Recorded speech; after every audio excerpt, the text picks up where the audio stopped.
Today we are going to have story time. So I told y'all I was going to try to make videos once a week. I'm late for this week's video because I had my grandson here for a week. He visited me from Florida and we did all kinds of activities. I will post on my page a video showing all the things we did, but this particular video, I'm going to talk to y'all about he and I going to Temescal Canyon. I don't even know where to start with this. I guess I will start with the fact that I have done Temescal Canyon Trail numerous times a long time ago. Like I don't even remember the last time I've been before this particular time. But I do know that I did this trail at my heaviest weight. This is the heaviest weight that I attempted to do Temescal.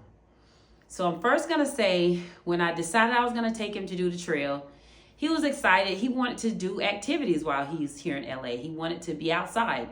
So I had already taken him to Culver Steps, and I had taken him to I took him to Culver Stairs, and I had already taken him to Culver Steps. So he wants something more challenging. Those two were very easy for him. Of course, he's 16. So I said, okay, let's do Temescal. I got him some little hiking shoes and everything. I know you got to have real hiking shoes for Temescal. So we go, and before we go, this is very important. My intuition was telling me to abort mission. We got there. I went to the bathroom. Sometimes my stomach get a little nervous sometimes when I'm getting ready to work out. So went to the bathroom. We already had gotten water, which I have done Temescal without water, but this time, because I hadn't done it in a long time, I said, yeah, you better bring some water. So I got me and him water. We're getting ready to start, and something was telling me, maybe you should rethink this. Maybe you shouldn't do it. But no, I keep pushing. I said, okay, we're going to do this, Aiden. So we start, and literally 7 minutes into the hike, winded, like noticeably winded. Prior to going, I said, Aiden, you have to stay close to me. You can't leave me. Because Aiden is energetic and he tends to just run off and, do his own thing. But I knew this trail, you could get lost. So I said, Aiden, you can't leave me. Of course, he doesn't. He leaves me at times. He'll go ahead, but he always came back. So one of the times he came back, he was like, Nanny, I don't want to do this trail ever again. I'm scared of snakes, because it has signs saying warning rattlesnakes. So I said, Aiden, we can turn around because, like I said already, I'm winded. I'm looking at my watch every 2 minutes, like seeing my heart rate go up. My heart rate started going up to 160. Then at some point during the trail, it was going up to 180. So when it started doing that, I started slowing down and stopping in the shade, letting my heart rate come down. Periodically, Aiden will get off from me, but then he'll come back and, I'll get eye contact with him, or he'll come back and check on me. But still, he don't want to quit. So I'm like, Aiden, let's just quit. Let's just not do this. Let's turn around. I'm good with turning around. No, Nanny, I want to see the top. So we steady going. Like I said, I've done this trail numerous times to the point where I kind of could gauge or know when we're going to almost be to the top. This time I couldn't. It was like it was never ending. Like every turn was another turn. Every downhill was another uphill. So I'm like, dang, we never gonna get to the end of this trail. So at some point we ran into this lady and she was pausing. So I paused where she was and I said, Aiden, do you see the top? And then he was like, no. And then the lady says, well, it's only 10 minutes away. You only have like 10 more minutes. So we continue on. I'm still getting winded the whole time. Don't want to do it. But I keep going because I don't want to finish it. So we get up to where we finally get to the top to me. It's a nice view. You see the ocean, you see the homes, beautiful. So I said, Aiden, did you take pictures while you were up there? He said, yes. So he took pictures. I took a few pictures of myself. I took one with him. And so we go to the part where you can go down. But before you go down, there's this part that has this even more elevation.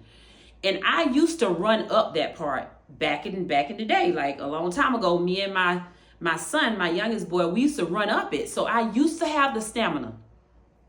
But I knew I didn't have it then because I'm telling you, I struggled all of the other parts. So I'm like, Aiden, I don't have it in me. I can't do it, but you can do it If you do it, go to the right when you get to the top and come down to me. You're going to be able to meet me. So I watch him go halfway up, and then I proceed to go where I can meet him to the part that leads to the waterfall. Aiden goes up, and then minutes go by. I don't see Aiden. More minutes go by. I don't see Aiden. Now, I'm already knowing Aiden is running stuff. Like, he's going fast, so I'm getting concerned. When I tell you, I literally almost had a panic attack, thought I was going to have a heart attack, because I started yelling for Aiden. Aiden doesn't respond. I start trying to call Aiden. Can't get him on the phone. So I began to panic, and I feel it. I've had one other time in my life where I had a panic attack, and I knew that was what was about to happen. So I was trying to calm myself down, but I couldn't. And then I see this lady. So I see a lady that's ahead, that was coming toward me. I said, I need help. And I know I had a look of distress, because I was. She was like, what's wrong? And I tell her, I said, my grandson is stuck, and I can't physically go look after him. I don't have it in me. I don't have the capacity to go after him. So I'm immediately wanting to call 911. I was like, I need to call 911. I've called 911 before. When a lady got stuck on this same area, I know 911, they may have to find him. I know I can't do it. And so she calmed me down to where she's like, okay, let's try to call him again. Does he have his phone? How much charge does he have? So I finally get him on FaceTime. I call him. I can see him. So made me feel better. But I still I didn't know where he was. So I'm like, Aiden, what are you doing? Why aren't you coming down? He's like, Nana, I keep going up. I'm like, why are you still going up? Like, I'm panicking. I'm like, you should be down by now. And I'm like, Aiden, I can't find you. I said, so I'm like, do you see anyone? So I said, look for another person. See if you see somebody. So he saw a lady. This lady tells him, I said, ask her where the waterfall is. If she can tell you where the waterfall is, you'll be able to find me. So he asked the lady, she tells him where the waterfall is. And just a backstory, this particular lady that told him where the waterfall was is the same lady that told us earlier that it was only 10 more minutes. So one of the messages I want to say to you is be kind to people, even when you don't know them. I spoke to every single person that came on that trail. I just spoke. If they came up to me, hi, how you doing? Good morning. I spoke. 2 of those people ended up saving my mind, because I was like literally losing it. Her, because she guided Aiden the right way to the waterfall. And then the lady that I stopped and said I needed help, I had seen her earlier in the trail as well. I spoke to her too. So I feel like it was just meant to be that I was nice to these people, because they ended up saving me. I literally was about to lose it. Like, I'm thinking the worst. I'm going to die on this hill. My grandson, I don't know what's going on with him. Like, I get crazy and dramatic in my thinking sometimes when I'm panicking. Anyway, my family will tell you that I go to the extreme. Like, I let stuff just take me way far left. So that's what I was doing. Like, I'm literally sitting up there saying, dang, you shouldn't have done it, because I'm thinking about my intuition that told me not to do it. Like, I had a bad feeling about it the whole time. And then here it is. Also, Aiden, I shouldn't have let him go up. If I wasn't there with him, I should not have let him. I should have stood up and said, no, you can't go. Like, stood my ground. No, Aiden, you can't do that. But no, I let him go. So then I regretted it. So I'm sitting there regretting. I'm thinking, okay, it was hot. It was real hot. So I'm thinking I'm going to pass out, maybe have a heart attack from this heat exhaustion that I was experiencing, and the panic. And then I'm not knowing what's going on with Aiden. What I'm going to tell his mama. I really was panicking. So the lady calmed me down. She helped me to figure out, like, okay, let's ask Aiden to send you his location. So we started getting somewhere. Okay, send me your location. He sent me his. I tried to send him mine. And then I stayed on the phone with him. I kept talking to him different times. I ended up getting him, and I said, Aiden, listen for me. When I scream out to you, listen for me. Listen for me. So I started screaming, and I said, yup, say something back. So he started yelling back, and at some point I could hear myself like an echo, so I knew he was getting close. When I tell you,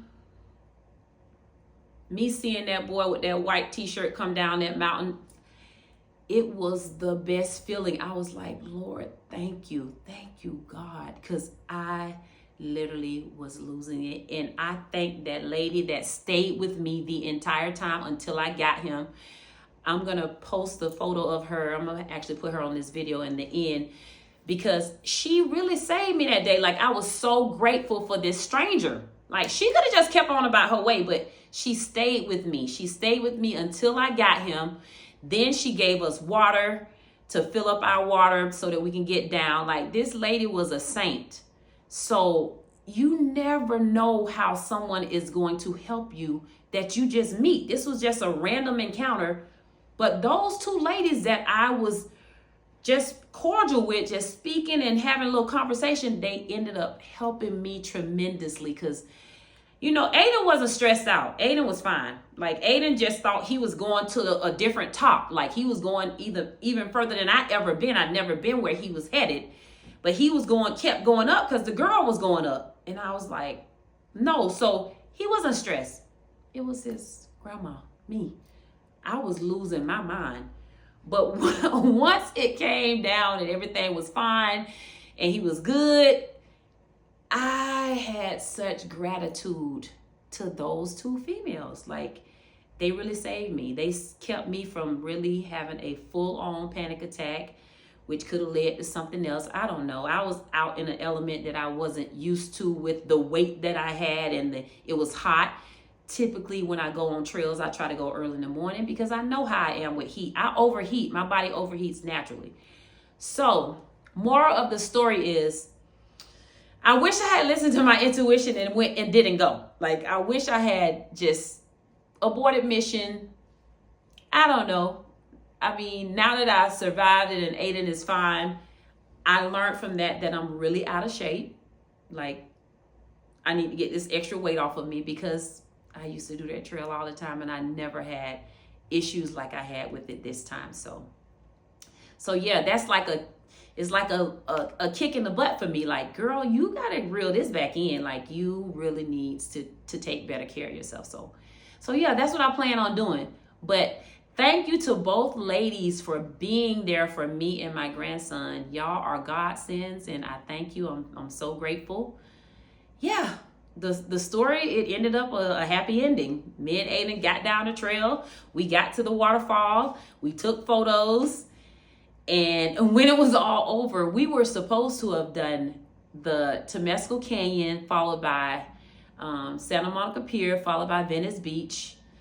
And once that was over, Aiden was like, Nanny, let's just take me to get my ears pierced. We don't have to do the other one. I was like, heard you, boy. Yes, it's over. So happy. So yeah, ended up being great, but it was a scary moment for me. Like, I actually can picture myself, the panic that I was feeling, the spot that I was in. Whew. I'm so grateful that this ended up being a happy ending, and I'm very grateful to the two ladies that helped me through it, especially the lady that sat with me the whole time and waited until Aiden was with me. She literally did not leave me, and she was a godsend. I'm forever grateful. All right, y'all, that's my story time. So my video for this week is a story. All right, y'all, take care of yourself. Don't be out on those trails when you don't know whether or not you're capable of doing it. Don't put yourself in that situation.